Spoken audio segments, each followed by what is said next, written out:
Hi everyone, I'm Sanjana and I have Danielle Diamond with me today to talk about B2B videos. Dan, thank you so much for joining me today. Yeah, thanks for having me. Awesome. So just to give a little bit of introduction about Danielle, so she's the founder of Epiq Media and she was previously with Drift as the video producer and content marketer. And that's not it. She's also the creative director of Dave Gerhardt's videos inside his DGMG private group. So Dan, tell me, like, how cool is it to work with DG? Like, you worked with him earlier at Drift and now inside DGMG. Like, I think you're a lucky person. Yeah, I really it's funny because I initially went to college for just like film production and was working only on the narrative side.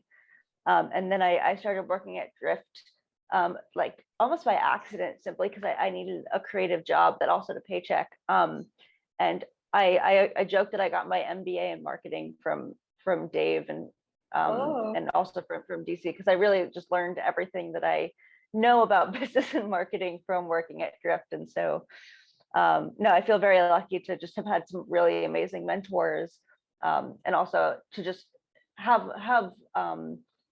mentors that I've worked with for so long, to really just be on the same page and really kind of share a brain with my mentors from a creative standpoint has been really fun to just really get to just play in the creative sandbox and really test out some fun things from a marketing standpoint.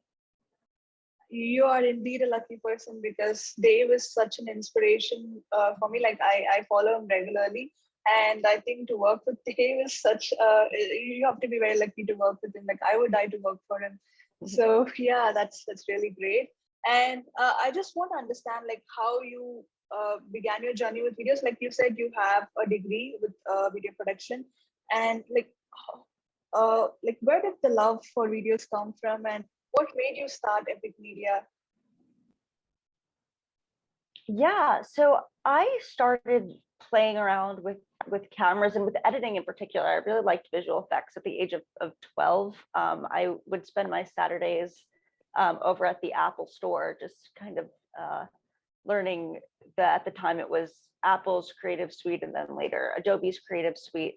But I at the same time was also very into narrative work and performance. I have a musical theater background. My initial major was actually vocal performance. And so I had always seen those worlds as very separate. And so I had my creative work, which was musical theater and acting and that sort of thing. And then I had my computer science world, which felt like, oh, that's the video production, that's like editing, and that's visual effects, and that's just playing around with computers.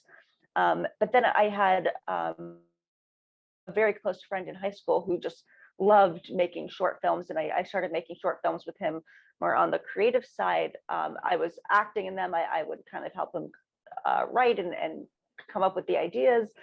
And eventually, after we shot those things, they had to be edited, and he wasn't necessarily a strong editor, great with computers. And it was like, oh, you know what, I can edit it. And then I started helping him on the editing side. And then we just started making more and more narrative pieces. And then it got to a point where I was just doing so much video work and realized that video was not just this computer science thing. It was actually very, very creative. And that's when I had changed my major over. And then, eventually I had sort of had this journey where I ended up working at Drift as their video producer, and then working as the director of marketing at a bigger video production company in New York City. And because of what we had done at Drift and really the journey of changing what B2B video looks like and making it more narrative and more interesting, and this whole idea that you're still talking to people instead of just bigger companies, right? You're still marketing to humans. I started just getting a lot of inquiries about, hey, like, will you do this for our company? Like, how do you approach this? We want to learn more. And what I eventually found, especially having been working at a bigger video production company in New York City, was that there was this disconnect between video production companies and marketing agencies, and that there were all these marketing agencies that had really great ideas for strategy and were making these really pretty looking decks, and then they would pass it off to the company, and the company would have to go and execute on all this creative. And so it was a really great strategy and a really great deck, but then the company basically would have to go and execute on the whole thing. And then on the other side, there were all these video production companies that were making these really nice looking videos, very beautiful, very well produced, but had zero, they just had zero idea of like what was the marketing strategy. They didn't really have any background in doing marketing or working on a marketing team or strategy at all. And so there are these really nice looking videos that would just not align with the goals of the company.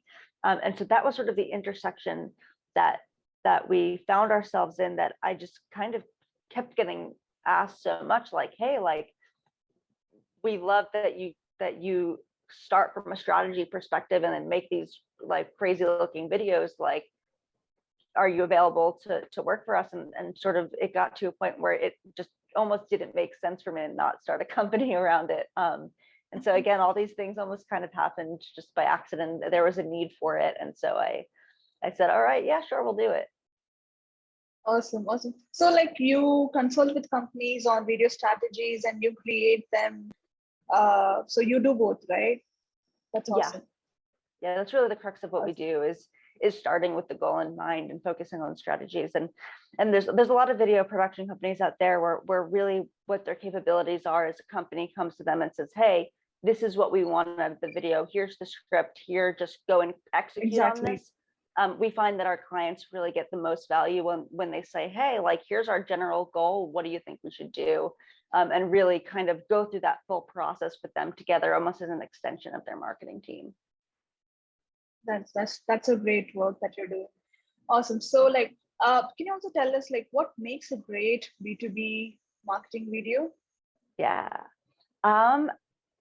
It has to be one of two things, ideally both. It has to be either educational or entertaining. And it's the same thing for any video in general, right? If you go and look at what you're watching on YouTube, it's either you're watching educational content that you're learning from and growing from, or you're watching something super funny or something that's just super entertaining. You know, it's the reason why we watch Netflix all day long, or it's the reason why we have certain YouTubers that we subscribe to. And it's the same thing with B2B video content, right? Like, humans are humans. And I always say, like, if you as a B2B company want to get someone to put down the cat video on Instagram to watch your content, it better be super educational or super entertaining, or both. Okay, awesome. And like what like how to make videos work for B2B companies? Yeah. So the way I see it is there's three types of videos. There's top of funnel brand videos, there's middle of the funnel product videos, and then there's and this is, I guess, technically back at top of funnel, but then there's like the day-to-day educational content clips. And so there's education, there's product, and there's brand. The great thing about the day-to-day content, right, that's really how you start generating demand, is by putting out this daily educational content. And again, it doesn't have to be daily, it could be weekly, just having some sort of educational content in general. Daily is just really where you or weekly is where you see the best results. But like having a podcast like this, right, and then taking a minute clip of the best thing your guest says, putting a great headline on it, and subtitles, and just really optimizing it for social, right? That's sort of like a format that we slowly figured out over the years that now everyone's doing on LinkedIn. And the reason why everyone's doing is it works super well. And the great thing is that's the type of thing that you can do even if you don't have a budget for a company like Epiq Media, right? You can go, we've actually almost stopped doing these, and we just kind of train companies on like, hey, like, take this internal, because it'll just make so much more sense for you, right? And you can say, hey, like, here's the format that Epiq Media has created, hire someone on Fiverr, go and do it. You can just, even if all you have is your iPhone and no budget, it's better to go and post that video with automated captions, and start putting content out there to see what works before you go and spend the money on it. And this is something that anyone can do, is they could take out their iPhone, they could get on Zoom and have a podcast, and they could just start putting content out there. So that's the first thing, right? Is as people are scrolling through LinkedIn, they're scrolling through even Instagram and Twitter. Twitter especially is a great channel that definitely gets overlooked in terms of video. and they see this 1-minute video clip of, oh, that's really interesting. They learn something, it makes them better at their jobs. And then you're top of mind. And if you keep putting that type of content out, people will follow you in general. And that's how you just sort of generate a following. And you could do that with things that aren't even video, right? You could do that with even just regular text tweets, regular text LinkedIn messages, just really just getting your thoughts out there in an educational way. And so that's sort of like the bare minimum that I think every company can and should be doing.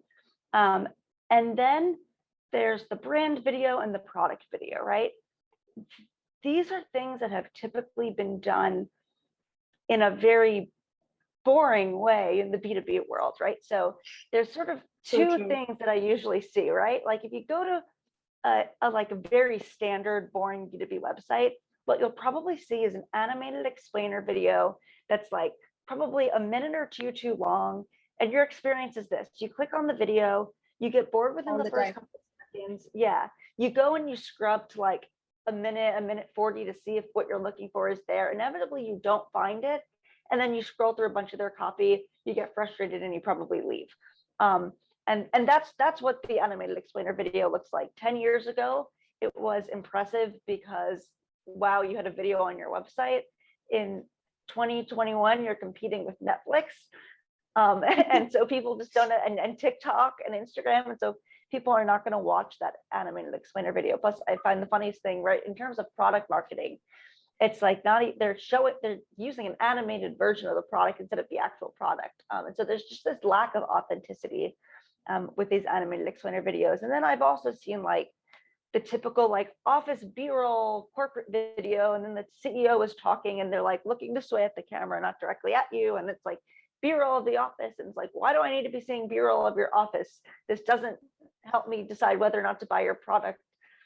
Is what your CEO saying actually important? And so basically, long story short, we've found what does work because we're finding that those were broken. The first thing is this like comedic style brand video. And what I will say about this is I think it's actually Dan Kennedy that has this line in one of his books that says, leave the comedy to the comedians. Don't try to be too funny in your marketing, because it's just going to kind of feel awkward and weird. And that's actually what we've seen is when people try to take their blog copywriter and get them to write a comedic script, it doesn't work so well, and it's awkward. Or when people try to have their CEO be in their comedic video, it kind of feels off. And so what we've done is really taken a narrative style approach, right? Is we'll say, okay, the process we use, like when we shoot SNL, like we're going to do the same thing. And then, or the same way we would write a Broadway play, like we're going to take that same process and apply it to B2B, create a script that people will actually find funny, make it, a minute. And the key is to focus on the problem and not the product. That's the biggest mistake I see, is that people have all these cheesy storylines about like, here I am in front of the camera talking casually about the product, and it's very unnatural, and it just doesn't really work. And so really the key there is just focusing solely on the problem and making fun of the problem. And this works really great as a top of funnel ad. It also even works on the homepage. We had a client user interviews put a comedic video on their homepage and saw a 9% increase in website conversion just in the first 2 weeks. And also just their product hunt launch went so much better than if they had a typical, here's what our product is video. And the reason why it works so well is that when people come to your website for the first time or see your product for the first time, it's kind of like a first date. And if the first thing you're doing is going, product this, like buy me, it's like asking someone to marry you on the first date. And it's a little bit like, you're not going to get their attention that way. You got to warm them up to, here's who we are. Here's how we have the same values, right? Like, and by focusing on the problem instead of the product, you're kind of showing them, okay, like this is the problem that we're having. These people get it. And especially if you make it funny, or even if you make it just narrative in general, something entertaining that they could stick around for, they're just going to be much more likely to stay and then go click on that product page and learn more about the product. And that's when you hit them with the product video of like, hey, I'm Danielle, I work at Epiq Media, here's our product. And that's where we found actual people are really, really great, because people like people. Even if it's an actor and not someone who works at your company, they don't need to know that. But the idea is just connecting face to face with a person and then walking through the actual product. It could be nice animated things of the actual product, or even just a screen recording of the product. But the idea is showcasing the actual product instead of like a weird fake version of the product. Awesome. Like those are some great tips. And also like I have this personal question where, you know, a lot of people assume that video production comes with high budget and it's Yeah. costly, right? So how can a startup, a very early stage startup, invest in video marketing? Yeah. So what I'll say is like, yeah, if you do want something amazing that's gonna really like get attention, you do have to invest in it. But I always recommend before you invest, you test. That's where those even just tweets are great ways to test out messaging before you go and invest, because you want to make sure the messaging is working before you say, Okay. hey, here's our general messaging. Let's go, you know, spend 50 grand on a video that's going to be this huge narrative piece. So a really great example actually is the video we made for DGMG jobs.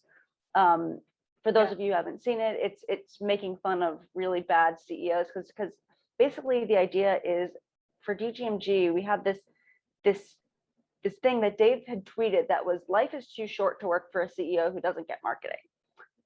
He tweeted it. It got a lot of engagement on that tweet. And so he posted it on LinkedIn. When he saw that it also worked really well on LinkedIn, he started using it in messaging, and he started just talking more about that in general and just creating more content around that as a whole. And then he basically launched, the reason why he launched DGMG jobs is because that tweet did so well. And was like, okay, this thing has legs, like let's turn it into something and really make it a part of the brand.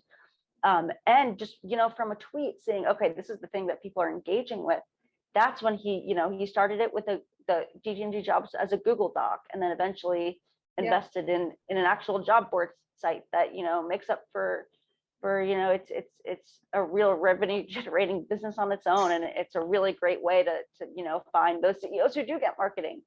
And so basically by testing that first, he was able to know going into this bigger video, like this is going to perform super well because people responded to that tweet. And so now by creating a whole video around it, it's going to perform really well. So you can do this with tweets. You could do this by taking your iPhone out and talking about something for a minute to just sort of test, okay, is this something people are responding to? You could even, you know, all of your initial product marketing counts as message testing, and just constantly being aware of, okay, this is working, this is not, and making little pieces around it. So like, you don't have to have a budget to take out your phone and make something, or even if all you're doing is, hey, we have zero budget at all, but we want to get this message across, I'm going to go on Loom and just make a recording of my product and have that up there for now and testing it out. It's better to have that video up there and to sort of start with that as a test than to have nothing at all. But then eventually, yeah, I really do recommend people and companies invest in these videos, because you'll see the ROI on it, and they're just so multi-purpose, right? That one product video can work as a video that you can use on a launch day. You can then run it as a middle of the funnel ad, and it can live on your product page until you're ready to update your product to a new one. And so they just last for a really long time. They work really well. Same with those bigger brand videos, right? The day we launched that, DGMG jobs had an insane increase in traffic, and the amount of job postings that have been on that site even since then that we're still seeing the results of today have increased significantly since posting that brand video and making something that had that virality element to it. And the same really goes for any B2B company, right? It's just test out your messaging, see what people are responding to, and then invest in it, because it will pay off in the long run. All right. I feel like I'm talking to Dave now. I can really. Awesome. Yeah. I joke that sometimes he always says like, I'll sometimes say something and he'll go, yeah, you read my mind. So we share a marketing brain That's at really this nice. point, to working together for so long. Nice, nice. And also like another follow-up on the previous question. So the other misconception that people have is they need to invest in a studio setup in their companies to create videos. So is that true? Not necessarily. If you want to do daily podcast stuff, it doesn't hurt to have a nice setup, but you can just do something on Zoom and have that video, because a lot of your best content is going to, especially that day-to-day content that I was talking about before, is going to be from guests. Like that's where you get a lot of the value, because then you get their audience listening. Yeah. They have things to say that really add, because they're saying things that are maybe different from you. If you can get experts on and really be associated with experts, that's really going to be the biggest value of that sort of day-to-day content, in addition to what you have to say. And if the stuff that you have to say, looks really nice, go for it. Like eventually we upgraded Dave's video setup, but it's still nowhere near what mine is. He mostly, like, his best content comes from him taking out his iPhone because he's inspired and has a thought. And so no, you don't need a whole video setup, especially because when it comes to those bigger brand videos and those bigger product videos and those launch videos, those aren't things you want to do in-house, because those are things that you are going to want professional, you're going to want a professional script writer working on that comedic video. You do not want to have your blog copywriter do that, trust me. You're going to want to have real actors in that, not the people internally. Otherwise, it's going to feel off and awkward.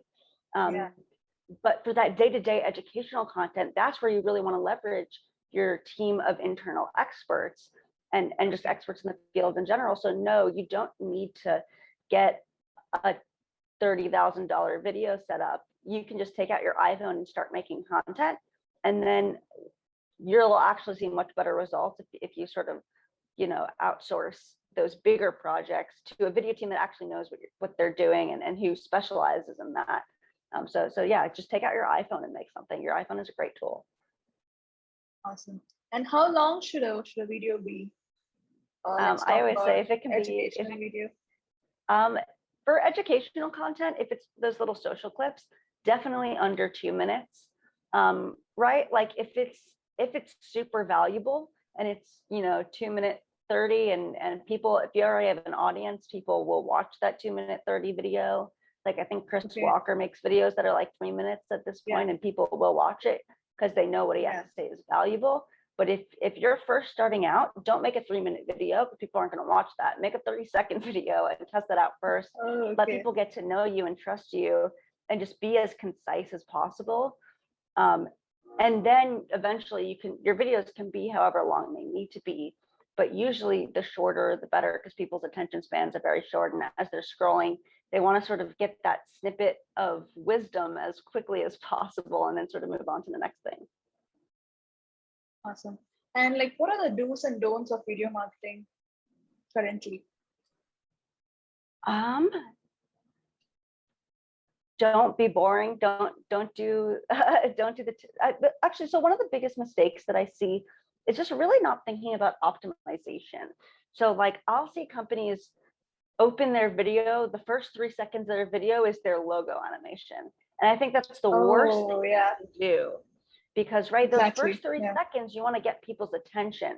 Your logo shouldn't be the first 3 seconds, because then it's like basically saying ad. And so the people are going to scroll right past it. And then the same thing, with your end CTA. A lot of companies will just make their end card their logo animation. For YouTube content, like have a CTA and then go to that end logo, because you just want to keep people on the video for as long as possible. And that logo is fine, but especially for social content, have a real CTA. Your logo animation at the end of the video isn't a CTA. If you want to see results from these videos, like drive them somewhere, even if it's like that little like podcast snippet. Drive them to the full podcast. That's what the CTA should be for that, or drive them to the blog. So that's really the biggest mistake I see, is people just not thinking about what is the actual journey of this, Like what's going to make people start watching, and then once they watch it, what do I want them to do after? Okay. So you mean like have a screen at the end of the video where you tell them, go to this link to watch this video? Yeah, so like at the end of every like social clip that we do for a podcast, right? At the end of it, we'll say, hey, like, here's the full podcast. Go check out the full podcast. Because the idea is you want to keep them on your content, or go check out, like, the idea of that social clip. You can, or it can even be like, follow me on LinkedIn, right? It just depends on what the goal is for that. Or oftentimes it'll have no CTA. If you'll, especially with smaller educational stuff, like you can have no CTA because the goal is really to just warm them up to you and get them to follow you. But then even usually in the description, there'll be some sort of like link to something is often what happens. But yeah, if they're like, just think about the journey you want people to go on. Sometimes the answer is no CTA because you want them to just trust you and be on your content, and that's totally fine. But other times it's, don't hit them with a logo animation. It's hit them with epicmedia.com/blog, which actually is not a website, so don't go there. We don't have a blog. Or like, check out the full podcast wherever you get your podcast. That's, so it's really thinking more about the journey. Okay, got it. And can you give us examples of the videos that you like? Some examples of B2B videos that you have been inspired from. Yeah. So actually, what I'll say is that the videos that definitely inspire me most are not B2B specific. I try to look around the world and sort of just see like the things that probably inspire me most are what YouTubers are doing. What, the stuff that we do sort of on like things like SNL. And I've been very lucky to sort of have an inside eye on to sort of how we shoot that, having gotten to shoot that. Things like Netflix, like just the popular content people are watching, or even like also just B2C marketing. Like, what is Apple doing? Apple is constantly putting out amazing content. I know, like when I was a kid, I would Google Mac versus PC. I would like go on YouTube and look that up and watch it for fun. Like, to me, that's like peak level of, you want to be the thing people are searching. You want your ads to be so entertaining that people actually want to watch them. That's why our motto is, don't be the ad, be the TV show. And so things like that, or just sort of looking at top YouTubers, and it actually, funny enough, if you look at top YouTubers, a lot of them don't have, some of them have super fancy equipment and are shooting crazy high quality stuff. Others are, playing video games and having funny things pop up, and that's the key, right? Is just finding a way to entertain people, whether or not you have fancy gear or not. And so those are really the things that inspire me most. And then sort of taking, what are people watching in their day-to-day lives? Right now, there's a lot of TikTok stuff out there, which is sort of almost like making content even more bite-sized, and just saying, hey, like, how do we take content people are already watching and apply it to our B2B company, so people will want to just sort of integrate this into what they're doing. I completely agree. Like, I take my inspiration from YouTubers, especially. Like, I have an idea to create a bookshelf tour, and also play Never Have I Ever on marketing with, big names in the marketing industry. Like, nobody has done that, right? Like, we see a lot of celebrities doing, home tour, but nobody has done a bookshelf tour in the marketing space, and nobody has done Never Have I Ever on marketing. So I think it reminds me of like hot ones, right? It's like, it's like taking those fun, like popular YouTube videos and going, okay, how can we apply this to our company? Like, and you can be super educational, but also if you could find a way to be entertaining too, and like, having those marketing leaders on, you could ask them some questions about marketing, but also you could play Never Have I Ever and get to know them as people. That's the idea. Something interesting, like, people will love that. Yeah, exactly. That's the idea. Awesome. So, so you told me that different types of videos, top of funnel, middle of funnel. So like, what's your favorite and what video format works well? Yeah, so just different video formats work best for different parts of the funnel, right? So my personal favorite is that narrative style brand video. Those just when you do those right, whether or not you have an established audience, people respond really well to it. People go, oh, this is different. People will actually enjoy watching it. They'll start sharing it. And so those are great for top of funnel, and they also make for great organic social content. I've even seen them perform super well as homepage videos. As I mentioned, I had a client who put a comedic style video that we made on their homepage and saw a 9% increase in conversion in 2 weeks just by, having something fun and funny up there that people can really relate to. And so that's my favorite type of video. I will say that is something that works much better for top of funnel, because it's that first top touch point, right? It's like, okay, we want to entertain you. We want to get you to stick around. We want you to remember us.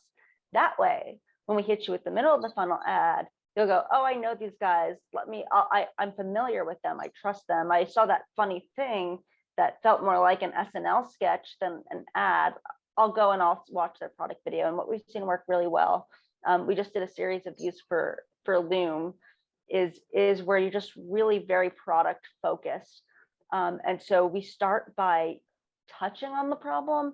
So with Loom, it was, don't overwhelm your team with walls of text. And it was a person, at their desk, they're scrolling, there's this wall of text, and then they're like, oh, because we have all gotten that long ass Slack message that we don't want to read, right? So showing it the problem visually, hooking them in with that, but only for a minute, and then go use Loom, and then showing them, here's what Loom does in 30 seconds.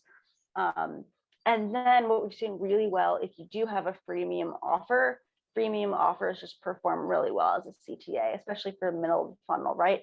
There's no risk to go and try a product for free. So if you do have that freemium motion, that's something we've seen really work super well for middle of the funnel ads, right? Because you don't have to talk to sales. You can just go, you watch that video, and you can then go and try the product. Yeah. And that's something that we had at Drift, was that freemium motion.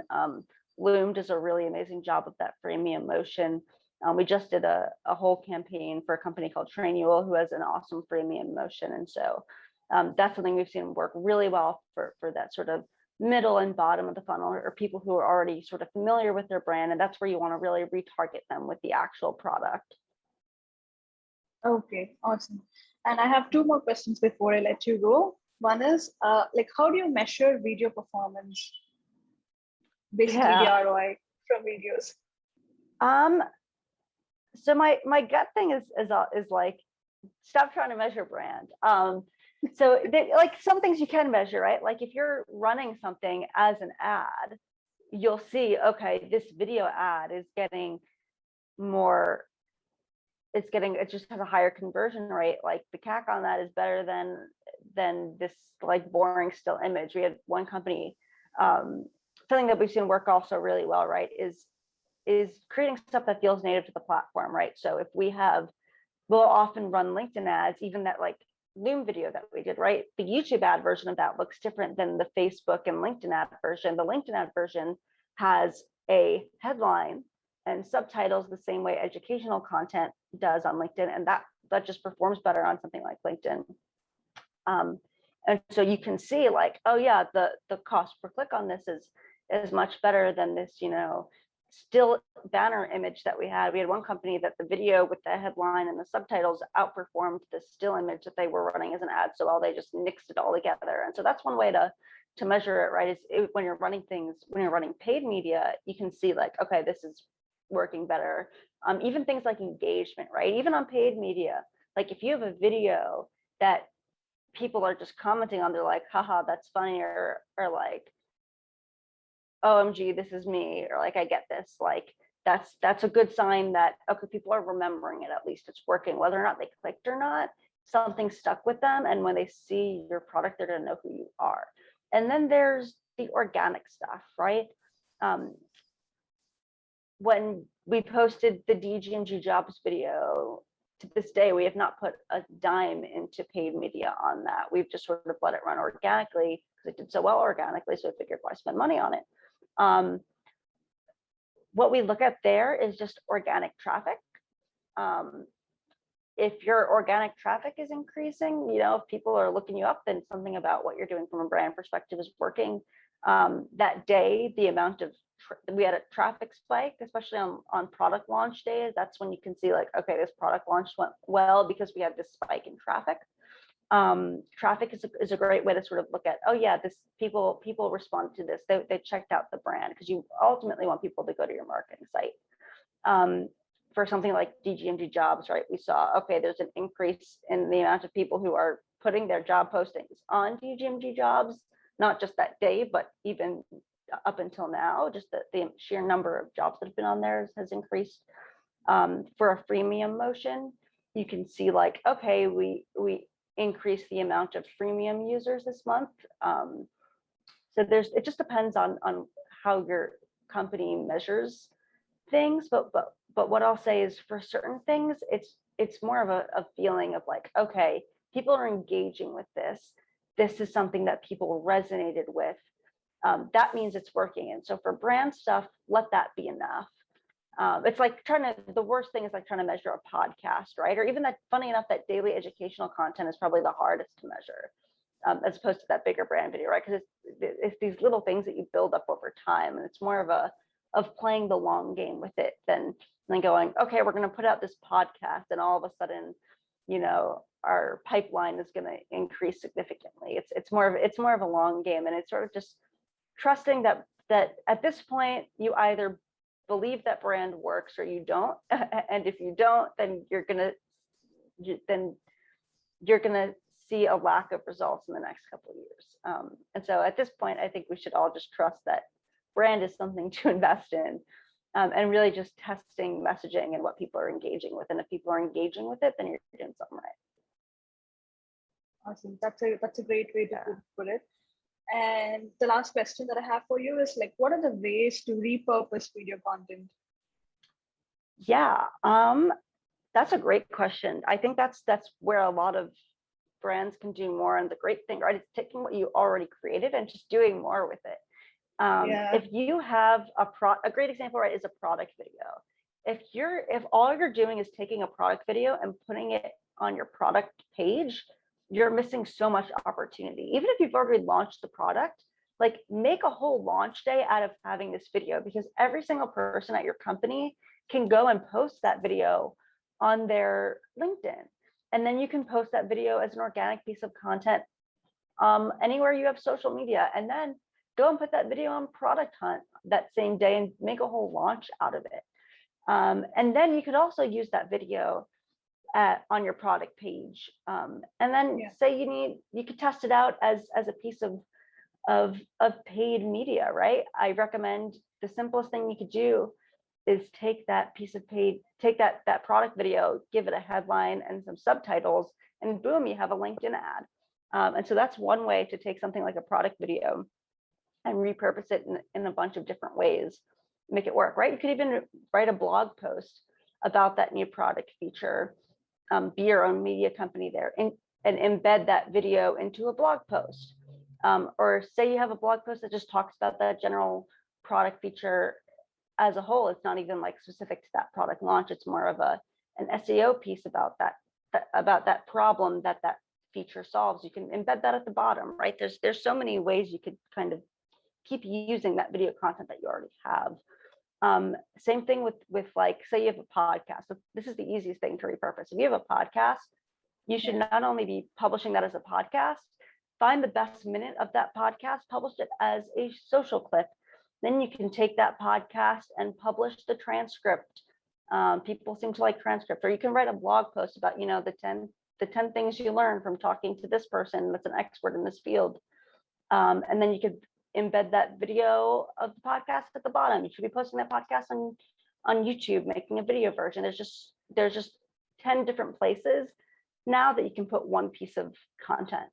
And really just being aware of all those channels and saying, hey, how can we take this one piece of media that we have and use it to the best of its ability on these 10 different channels? And sometimes that means cutting it down.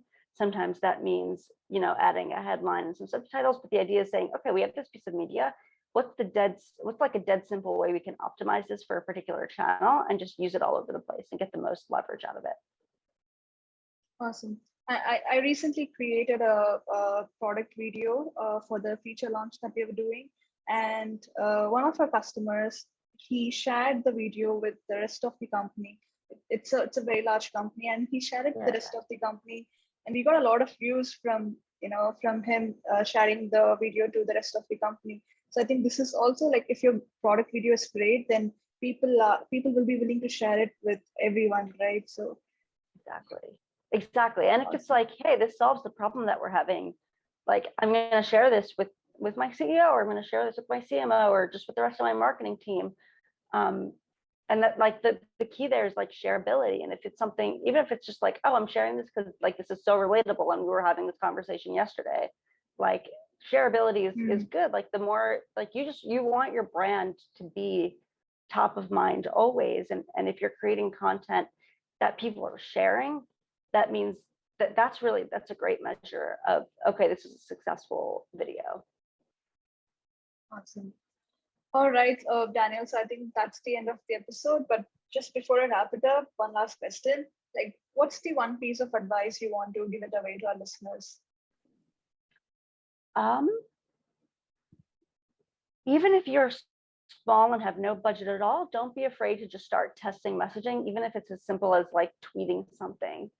So like start testing messaging early, and then, once you're ready, that's when you can really start investing in bigger pieces of video. And what I'll also say is something that I've really been discovering lately and really thinking about lately is that every company can and should have like some sort of internal video motion, even if it's just as simple as your marketing manager taking videos of your CMO and posting it on LinkedIn.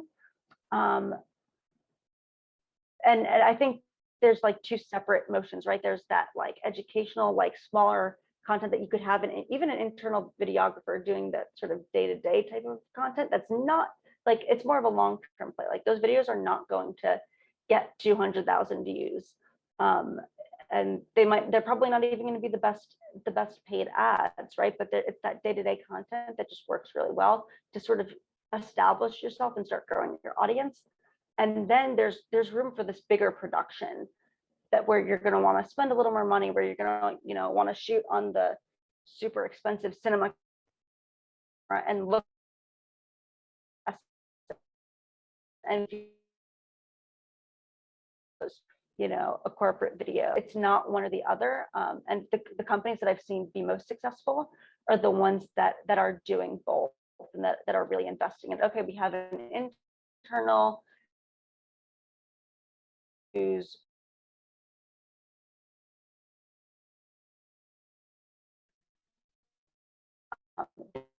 the little things to long play, then we're also do this and make it nice. And sometimes bring as well one company called Train, who's amazing. They have a photographer who was there doing BTS and each video with a full crew, and then like Damon John was in it and Montel Jordan was in it. It was this whole big production. And so I would say a lot of companies are like, well, which one should we do? Should we outsource, or should we bring internal, or like what should we do? And the answer is both. Like, especially like we live in a content first world, and people, the thing that people are watching more now is video. Let's do it all. I agree with that. Like, I think companies should have an in-house team who can create videos, and also outsource branding videos to agencies like Epiq Media, because not like a blog writer cannot come up with a great video script, right? So I think that's what they should outsource. Specific medium. Yeah, totally understand. It's very but at the same time, right? You're not going to want to have that agency do your day-to-day like you're going to want it, like you're the person who's invested in that expert content. So you're going to want to be the one talking to your audience about whatever it is that you're the expert in, or whatever it is that your company focuses on, as opposed to you're not going to, like, I had someone ask me the other day, like, where do you find talent for, like, I want to make a YouTube channel for my company, like, where do you find talent? And my answer for that was, Well, when it comes to branded content or product videos, I say do not use internal talent, because you're going to want to use people that are comfortable in front of a camera, and hire an actual director and do that right. But if it's daily educational content, use your internal people. They're the ones in the trenches with this all the time. Like, they're the ones with thoughts. Like, you don't want to hire an actor to make those little tiny like LinkedIn snippets, or to talk about or to even run your podcast, right? Like, it's like you're an expert in B2B marketing, and so you're running this podcast. You wouldn't want to hire like an actor to go host this podcast. You're the one, right? Like, you're an expert. You can ask the right questions.